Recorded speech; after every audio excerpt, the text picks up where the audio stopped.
is your, considering the controversy around interfaith marriages that have happened recently, raised by the press, what is your line on that? My line is very simple, and that there is no controversy. It's been blown up. There's never been a controversy. It's been created. What they're trying to make us confused about is interfaith versus interreligion versus interrace. They're trying to confuse the whole issue. No one knows what's going on. And they're trying to aggravate the passions of the common person. Why? Masala, you know? What's the fight afterwards? It's fun. They want to get comments. They want to get people phoning up. The reality is simple, man. It's always been the case. You imagine, go to a mosque and try to marry somebody there who's not a Muslim. Go and try and do it in a Catholic church. 1 year they take, the Catholic church. Now you tell me this, yeah? We have no problem with interracial marriage. That's been blown up. If you're from different colours, who cares? Right? Sikhis doesn't believe in colour. Right? If you're from different castes, even better. Should mix the castes up. Right? But here's the one thing. Here's a person who is not a Sikh, and here's a person who is Sikh. And what the person who is Sikh wants to do is do an college. They want to do that, right? But what they want is this person who's not a Sikh to go around Guru Granth Sahib Ji and take the same vows that they're taking. But it's a vow, isn't it? You're matha taking to Guru and say, I accept you as the point that I revolve around. If you're a fire, I am that bee that goes around the fire. Makarand lo bid. Yeah, so the makarand is a bumblebee and it goes around the flower. It says you're the flower and I'm the bumblebee. But that person is not a bumblebee for the Guru. He doesn't have that same link. So you're forcing someone to do pakhand in the Gurdwara. It's a lie, isn't it? And you know Sikhi is all about being true. Jin man hor mukh hor se kaade kache. Those who have one thing in their mouth and one thing in their mind, they're kache. So you're making this person do this for your sake. Pure ego. Not for Guru's sake. Just for your own sake and your family's sake, you're making this person go through this ritual. You made it into a ritual. They don't believe in it. So you're creating pakhand because you want your big day. But Sikhi is what Guru is. It's pakhand for the sake of pakhand. For your ego. It's total manmat. If the person believes in Guru Granth Sahib Ji as their Guru, then they should follow Guru Granth Sahib Ji around. But otherwise, go get a court marriage. Come to Gurdwara, do Sukhni Sada part, take Hukumnama. That'll satisfy your Guru's advice, the blessings. At least you didn't do pakhand. What's worse than pakhand? Be real, is what he's saying. Be real about this. Don't just do gappa. Everybody who's doing this is just doing it because, I have a right. I have a right to get married on Guru Granth Sahib Ji. Last time I looked, Sikhi didn't give you a Bill of Rights. It didn't give you. He said you are the servant of the master. Chakar lage chakri. Challe khasme pai. That's what it says in Bani. The servant is only a servant when he walks in pleasing the master. It doesn't walk to just please themselves. You do salam, matha take, then you jawab. I don't want to follow your hukum. That salam jawab, dove kare, mundo khata jai. That salam and jawab means you bow and you just say no thanks. Yeah? And that means that from the beginning you're going wrong. Mundo khata jai. From whether your mund is wrong. So my view is very simple. Get married around Guru Granth Sahib Ji if Guru Granth Sahib Ji is the focus of your life. If it's not the focus of your life, why do it? Don't just do it to please your society. It's pakhand. I would respect somebody who said, not my Guru yet. I'll do Sukhni Sada part for my family, but it's not my Guru yet.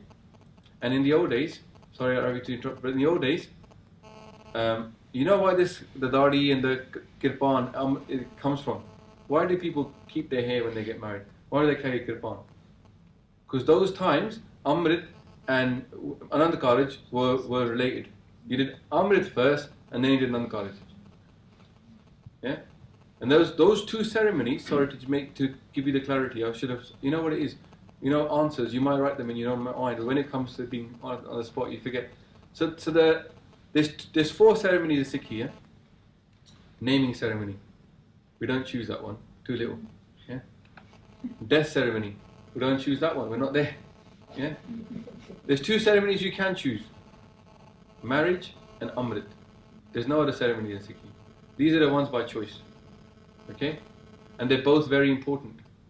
Amrit is a very big commitment to your Guru. You're going to follow this. You give your head to your Guru. Anand Karaj is just the same as big as commitment. Okay?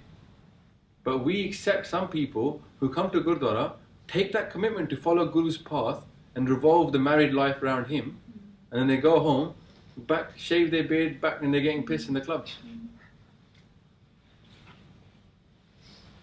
I mean, would we allow, just for the sake, if there's 2 ceremonies, would you allow the opposite to happen?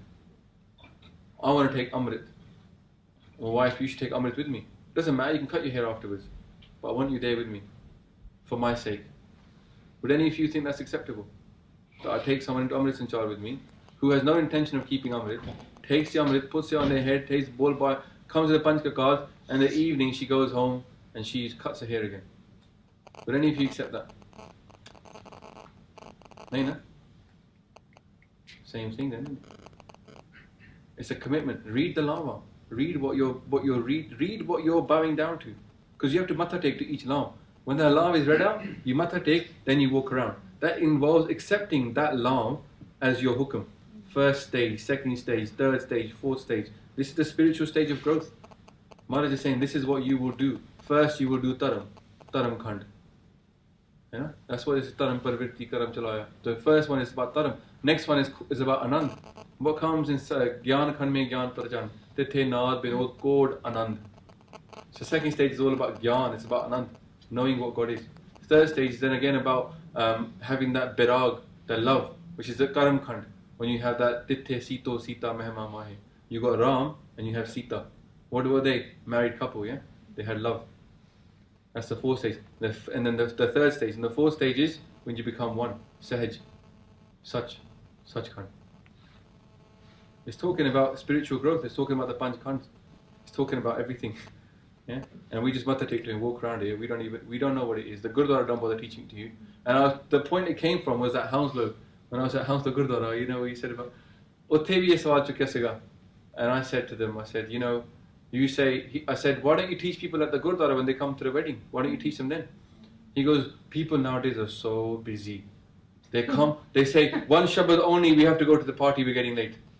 And I got his point, but I said to him, Uncle Ji, just one question. No matter how busy he is, I bet you still get 5 minutes on the stage asking for donations for your building fund. That's what they do. You think the guy's going to get up and do something about Sikhi, but no. They get proper 5-10 minutes ripping it about the building fund coming up or the Gurmat class coming up and we need money for that. And then 2 minutes about the Vyah. So they show you the value. You're there. Most of the time, the people that come to the wedding, they are like the trapped audience. Yeah? They're chickens that don't come every day. Yeah? So fleece them. Fleece them for their money while they're here. That's how they treat it. Jhoot bol rahe hain? Tell me if I'm lying. No one's telling me I'm lying. Yeah, that's all it is. Why have they all got building funds? Why don't they know what to do to spend with their money? The minute their Gurdwaras are big enough, let's build a bigger one. They're keeping us in debt, so we keep paying off their mortgages. Why are they keeping us in debt? Why don't we ever have a surplus? Why don't we ever have a surplus? Why are we always in debt? We got bare money in our pant. As soon as we build a Gurdwara, why do we go back into debt? Because they don't know what to do with the money. What are they going to do with it? They're going to have to do Sikhi. They have to teach people Sikhi. Rod for their own back. So the reception from the older generation has not been so good. They can't argue with Japji Sahib. They can't argue with that. That's what we've been doing in Southall. But all the way through we've been talking about this stuff. Vaheguru, Vaheguru.